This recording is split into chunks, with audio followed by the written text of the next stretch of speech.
right, here we go now. Momo, we're going to lay it down on Momo here. Actually, we are laying it down with Big D. We're back, baby. All right.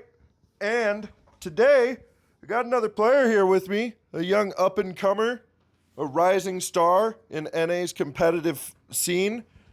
I got Mr. Hambooga. You may know him from streaming as well, but we got the man behind the elephant seal, Hambooga. I just The man learned about that. himself. Yeah, dude. How you doing today, man? I'm doing good, man. How about you?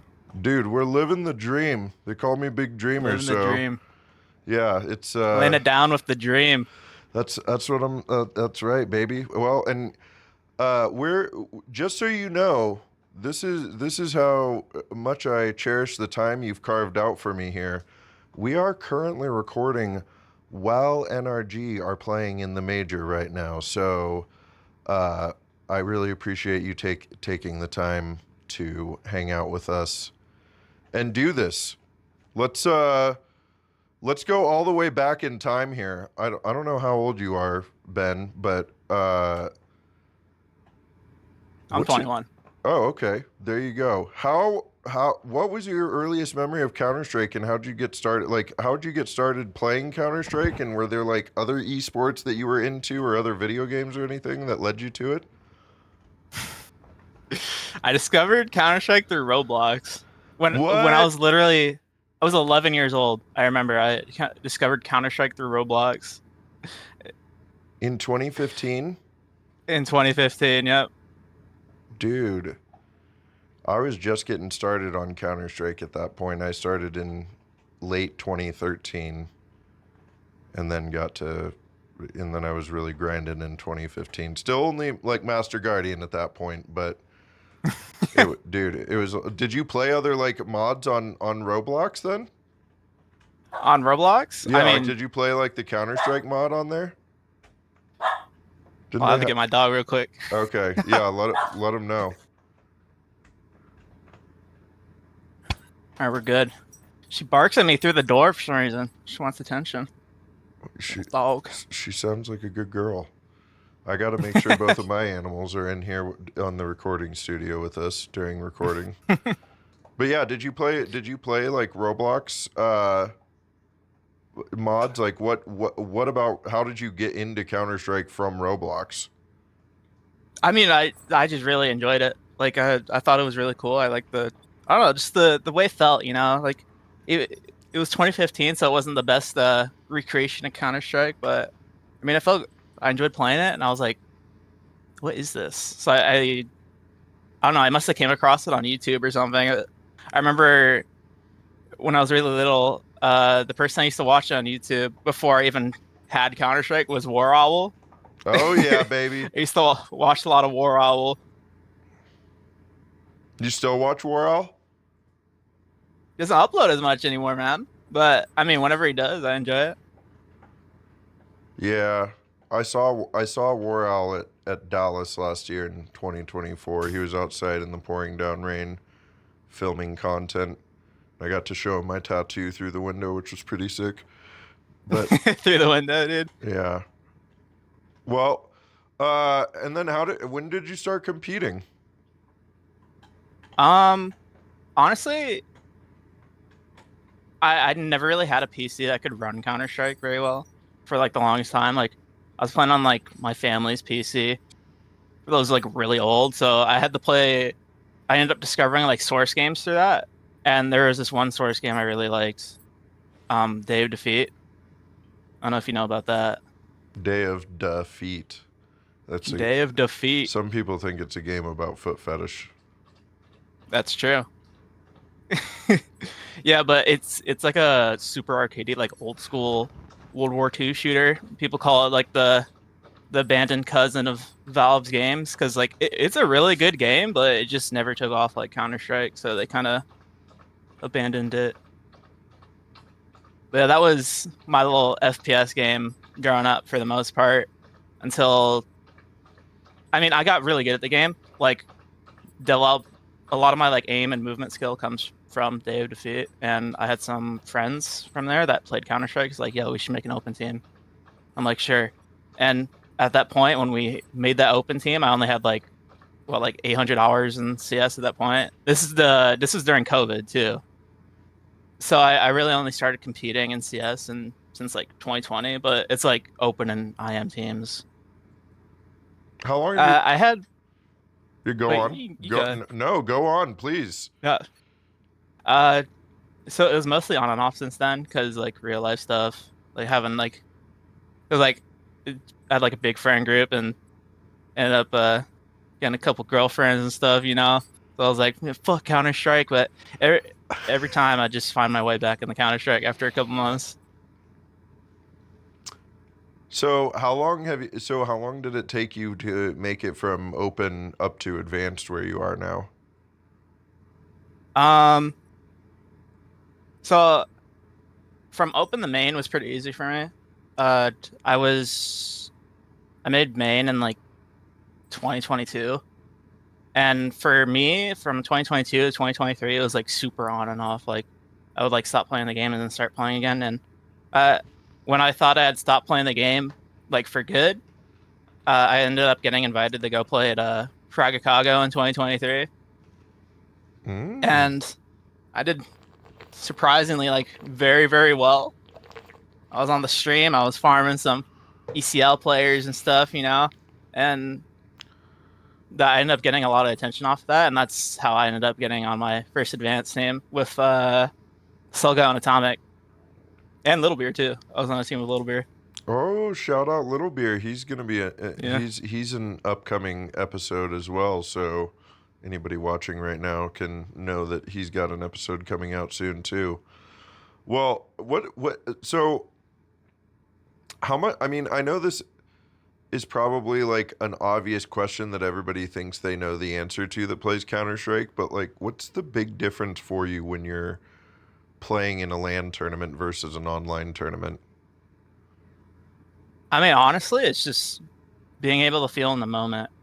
Because honestly, for me, like being at home, there could definitely be like a lot more distractions, like social media or like people screaming in your ear in like Discord or something. But I mean, when you're at LAN, like the whole focus is to play the game, and everybody wants to try their hardest to play the game, and I think it's the most enjoyable part. God, it sounds like a dream. You're gonna see Big D play at a LAN someday. Big D Oh, broke, really? Big D broke 2200 elo. I'm gonna make it Oh, to a that's LAN big. someday. Yeah, dude. I'm 35 years old and I'm still grinding. You can't ever stop. It's That's true. I mean, you're never too old to pursue your dreams, you know? that's what I'm saying, dude.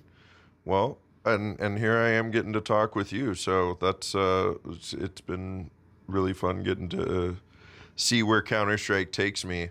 Um, what I mean, what is it about Counter Strike that keeps you coming back? Like, what's the big draw like for you?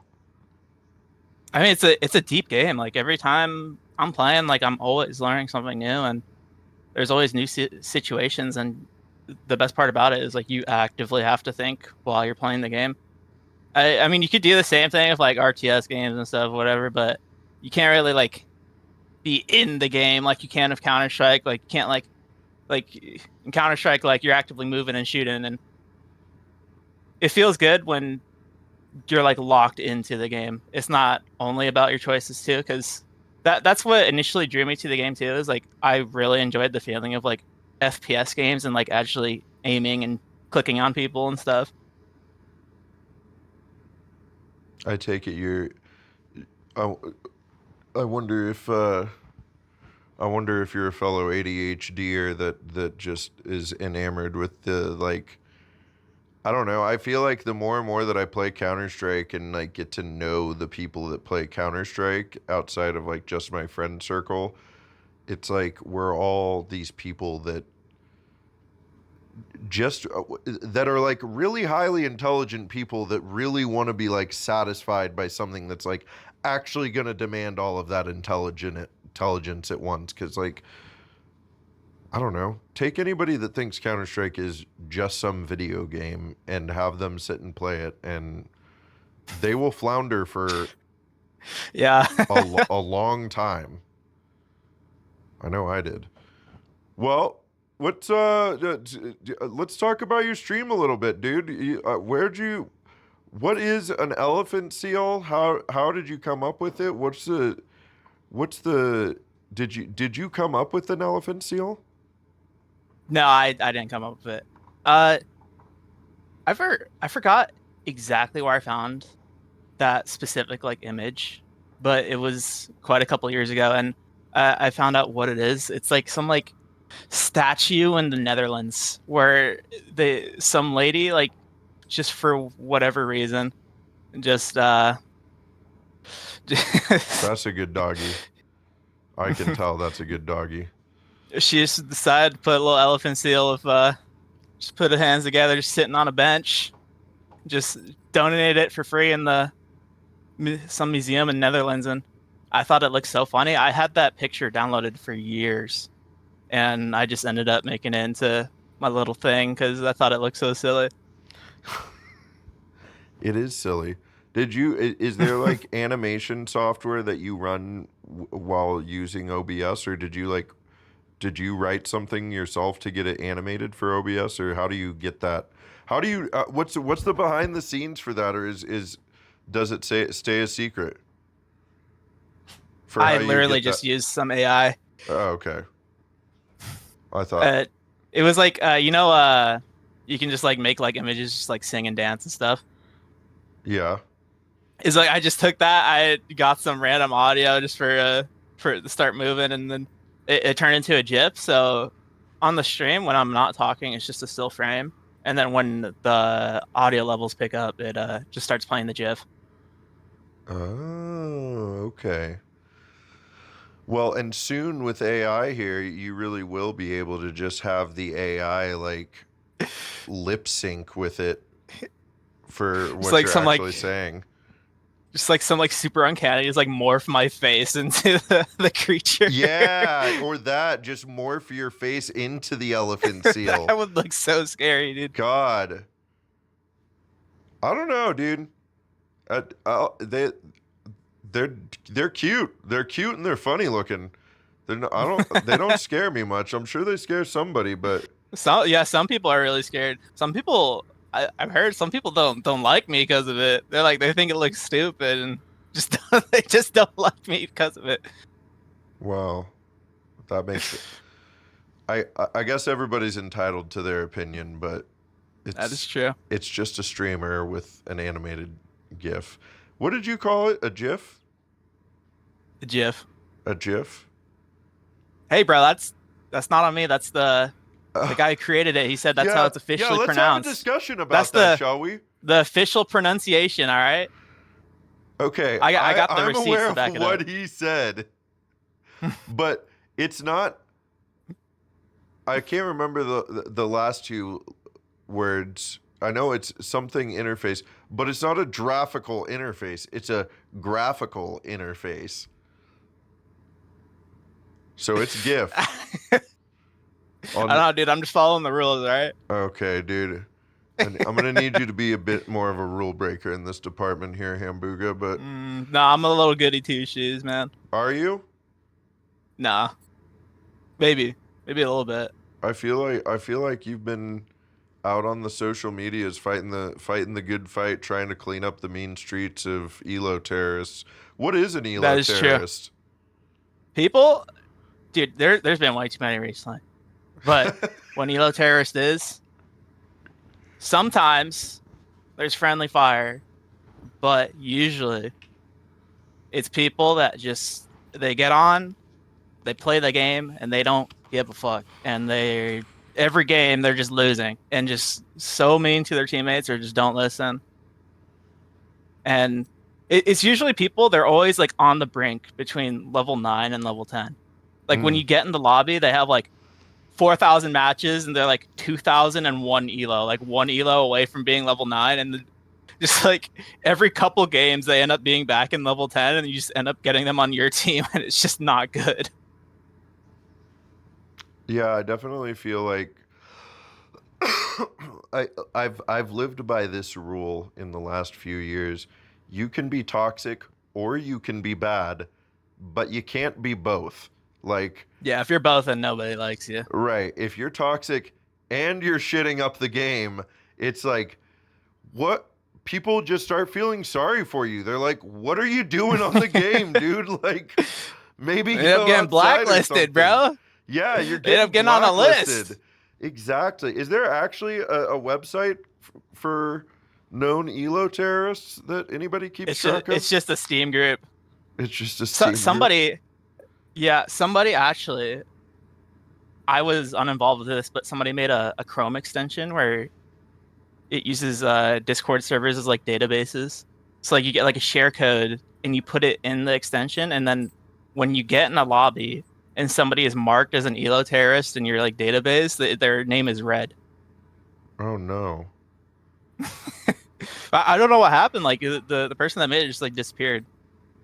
Can are people that are just like having a bad game considered an ELO terrorist? Or like somebody No. that or like what about a player that like is like consistently gonna be bottom of your team, but they're like they're still always bringing their all and like trying to work with the team and shit like that.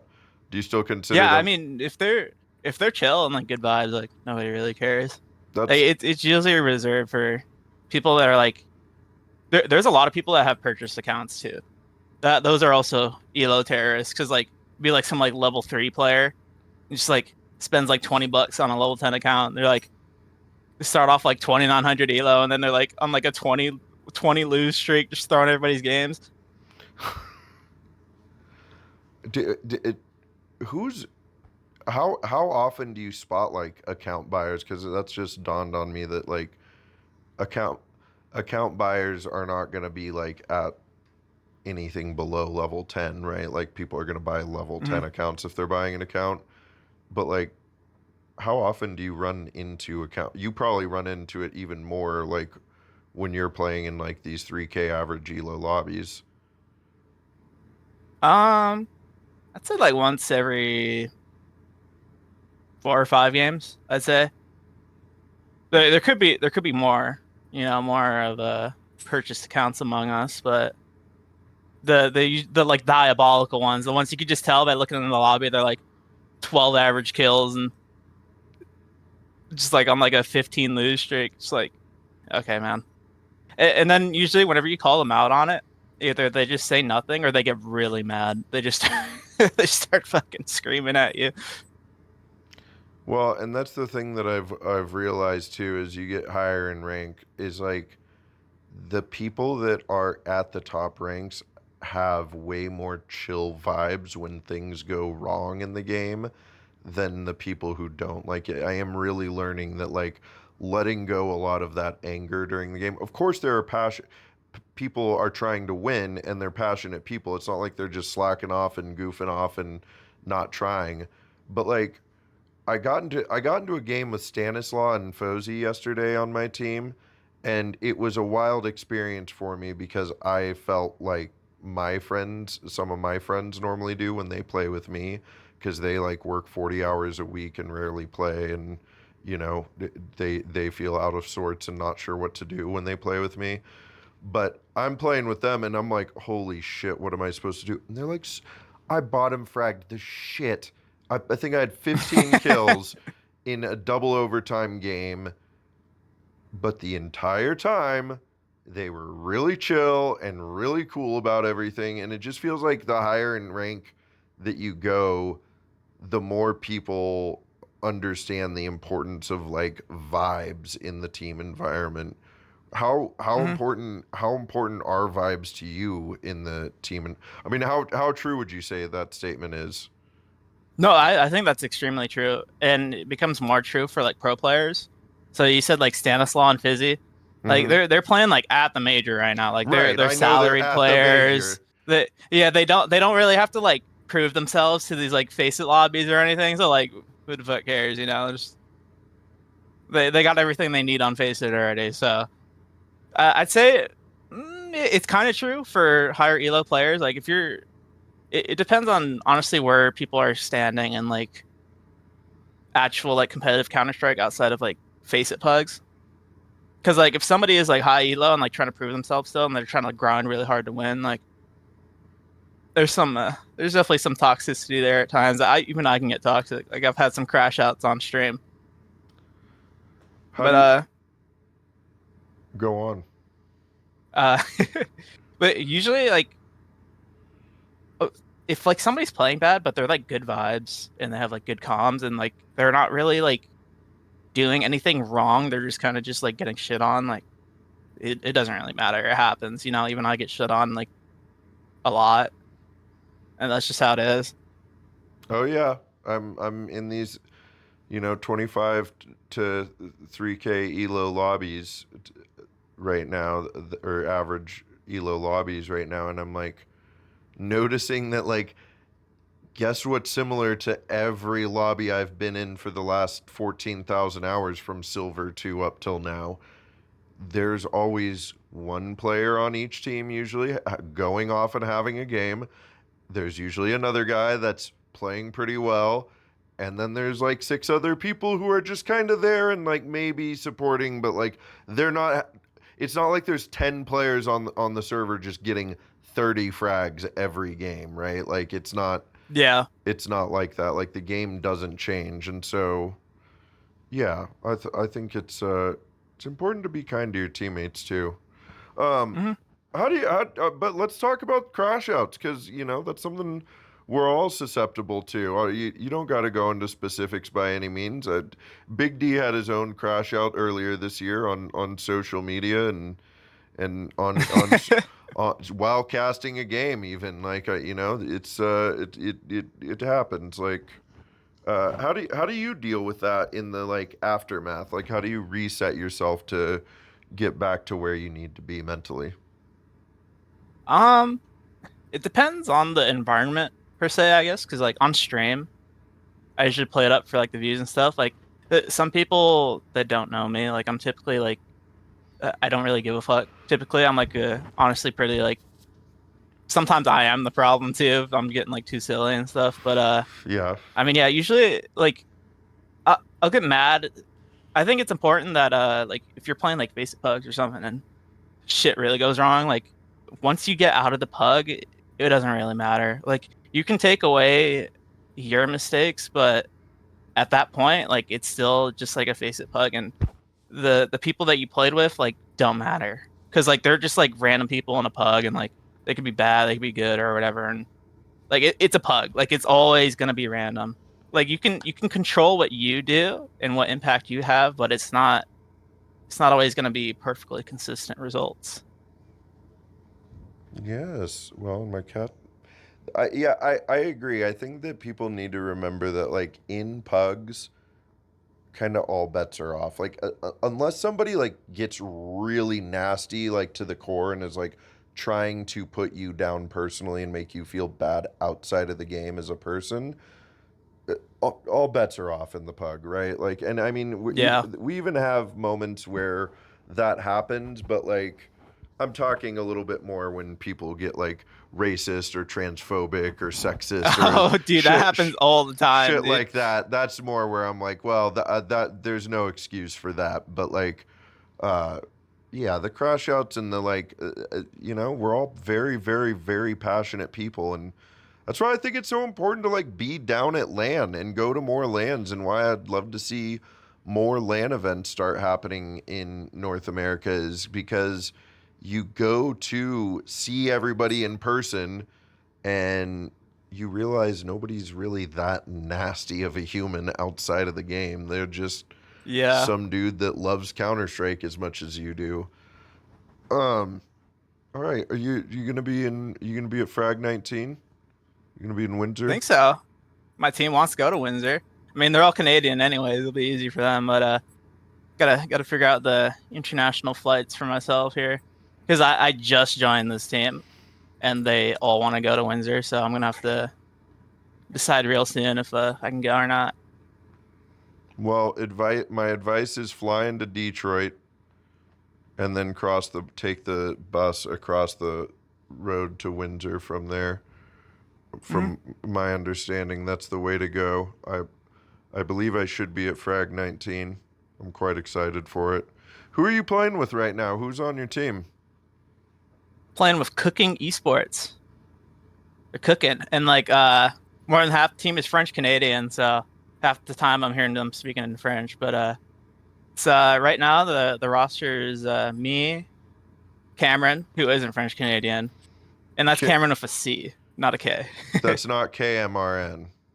No, it's not. It's Okay. the other Cameron. Okay.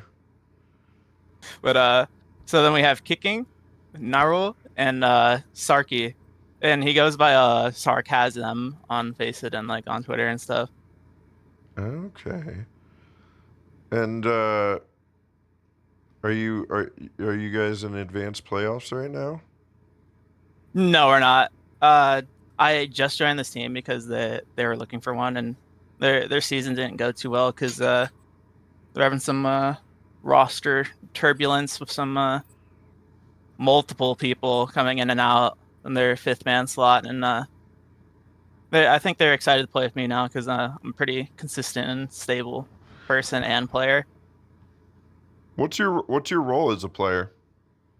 Um, so this is my story. This is And my how important perspective. do you think? I Yeah, and I how think important I'm do an you think? opper. I'm an Let's go. opper, but I everybody think forces me the I'm an rifle, dude. It's opper. ridiculous. Yeah, go on. No, but usually the case is like I mean I'm good with the op. Everybody said like I've talked to is like yeah I'm good with that, but like I'm just too good on the roles that I play on rifle, so I'm just always forced the rifle. But I have more fun opping. But I typically play like star positions on most maps because it's like a very like vocal position. Like I'm usually one of, if not the most vocal player on the teams I've been on. What is it? And What is that star position mean? I've heard that term you before. usually it's like so like for example like on Mirage you're playing like on CT side like you're playing like Con and like connector is like a super like uh it's a dynamic role basically like you're getting a lot of support or like creating situations for the team. Like your main role is to create like impactful scenarios that your team can play off of. Okay. So anyway, go. I did not mean to interrupt you there. I did mean to interrupt you, so I wanted to know the answer, but I didn't mean to cut you off and make you lose your train of thought. No, you're good, man. Um, Now I lost my train of thought. Damn it. Uh, how detrimental to competitive Counter Strike is being intoxicated? Pretty detrimental. I've been intoxicated a couple times, but I can't even hold a mouse. Really? Hey, so some people get good at it. Like there's some people like I knew some people from Day of Defeat, what I was talking about earlier. It's like a boomer game, so there's a lot of boomers. People like between Watch your like 30 and above. mouth, young man.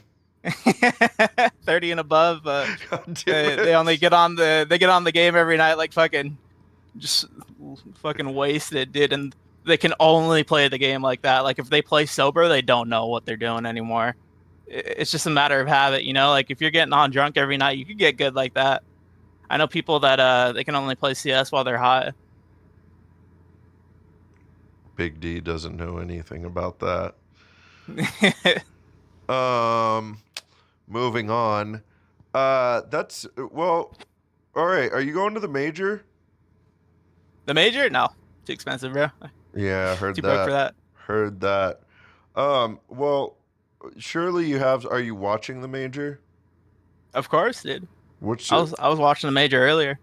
Yeah, lay down some predictions for us. What do you got? Predictions, dude? Yeah, you don't gotta like Dude, I'm go. not good with predictions, man. I've never done pick'ems or anything.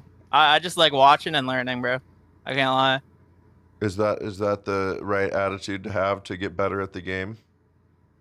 It is. That truly is. But you can be excited about little fantasy picks and stuff too.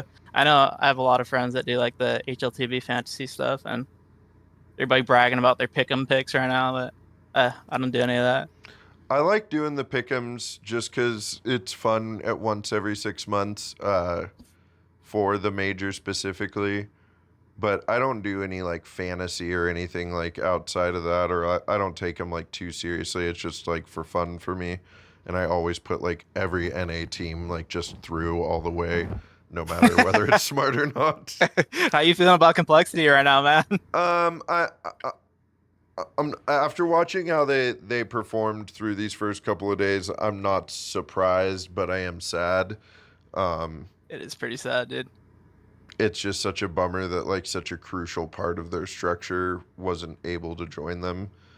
Um,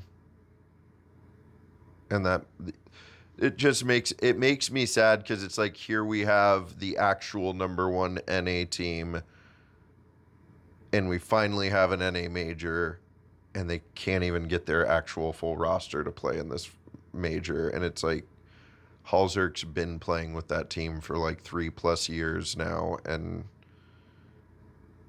it's like I don't know. It's just it makes me sad. It makes me sad for those guys, and It is makes me pretty sad sad, for the dude. NA scene. I was pretty excited. You know, I'm a big supporter of Knicks, dude. It's my boy. Dude, It did make me pretty sad seeing them get knocked out. Nix has had some banger tweets though. Dude. His response to the Counter Strike Nikados tweet was so perfect.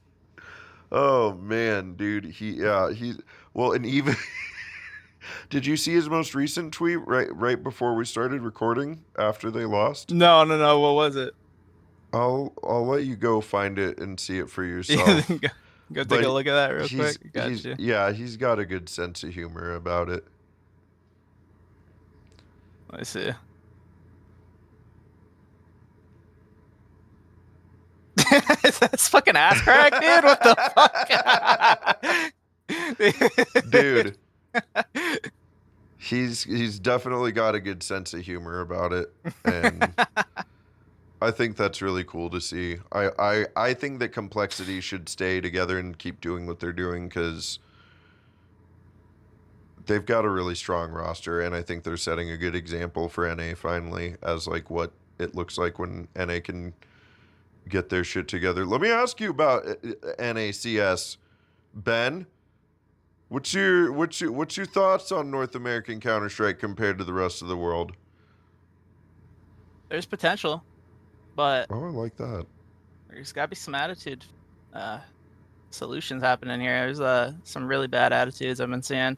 I mean, generally speaking, like it's kind of just like the culture in North America surrounding like Counter Strike and like honestly like esports in general. For here in NA, like I feel like, especially the US, like a lot of it is the culture around gaming is mostly like get home from like your 9 to 5 and hop on the PlayStation, play like 2K or something, and that's how most people just see it. I think like with how Counter Strike has been in like places like Europe, it's more like pretty tightly packed over there with their population. And a big thing for there too has always been like gaming cafes and like internet cafes and stuff. And there's a lot more of a culture and like a acknowledgement and celebration around being like good at video games. Like they see it as something like legitimate. Here in America, like if your biggest hobby is still like playing like video games, you're still like you're kind of weird. Like what do you do? Like you play like Call of Duty or something. Like it's never like Counter Strike isn't really something that like people understand or really care about. Yeah, well, and I think you that's something I think about a lot too is the fact that a lot of the issues that beguile Counter Strike and esports in general in our region is the stigma behind it of like in the culture, like people, like you said, people still think it's kind of weird when you play video. It's getting better, but like yeah, there's still people that are like, wait, you want to play video games for full time You want living? to play What? video games? It's like this is. I mean, it's no different than playing a sport or pursuing it. Has value. It has a lot of like. It has value both for spectator and player. Like a player is learning a lot of important skills through this game that Hmm. will help you out in life as well, which I think is really important for a lot of the people that play it. Because man, I don't know how you were in school, Hambooga, but me and most of the boomers I know that grew up playing Counter Strike and playing video games like I did hated school. Hated school. It was too boring. Need No, video I games. wasn't a big fan of school either. I didn't have the best attendance. No? No, I didn't. Did you did The worst part about it for me too is through my sophomore and junior year of high school, it was during COVID, like during quarantine and stuff too. It was interesting experience. Oh yeah, what was Really that hard to. like? Well, it depended on what school you went to. My school, it was kind of bullshit what they were doing.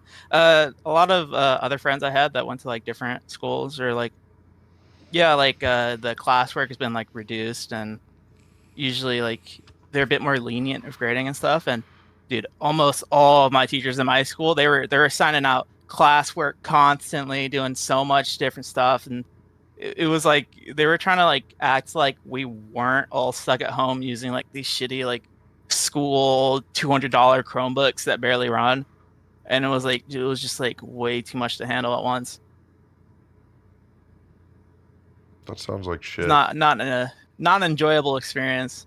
I mean, I knew a couple people that were able to like work through it because I mean they enjoyed class and school and stuff, and well maybe not necessarily enjoyed it, but they kind of had to because like parents and stuff. But my parents are they've been mostly chill about it. Well, I'm glad you made it through it, but still, that fucking. I just remember that, and I can't imagine what it must have been like if you were a teenager going through, like, some of the most formative years of your life dealing with that, right? Like, that's just wild. Um, Yeah, I've got only a couple of questions here for you, Hambooga, left, and then let's call it a day, shall we? hmm All right. First question. Where does your name come from, Hambooga? How'd you come it's up a with that? secret, dude. It's a secret. It's a secret. Did you eat Only a couple people know. damn it, and we're not getting the laying it down exclusive? You're maybe in the future, dude. We'll have to see. All right, you tell me in person at LAN when we're not recording, I got you. or I'll sneak attack with the recording and spill the secret. Oh shit! It just like interrogate me on camera, dude. I'm the paparazzi now as far as you're concerned. Oh shit, dude. So you better watch out. All right, so we're not sharing where Hambooga came from. Can I take a guess? You could. Did you eat did when you were a kid, did you play a prank? Did somebody play a prank on you where they put boogers on your hamburger? Boogers? No, I've never had that. I remember that being like a thing in like Malcolm in the Middle or whatever, but that was not. I've never had that happen to me.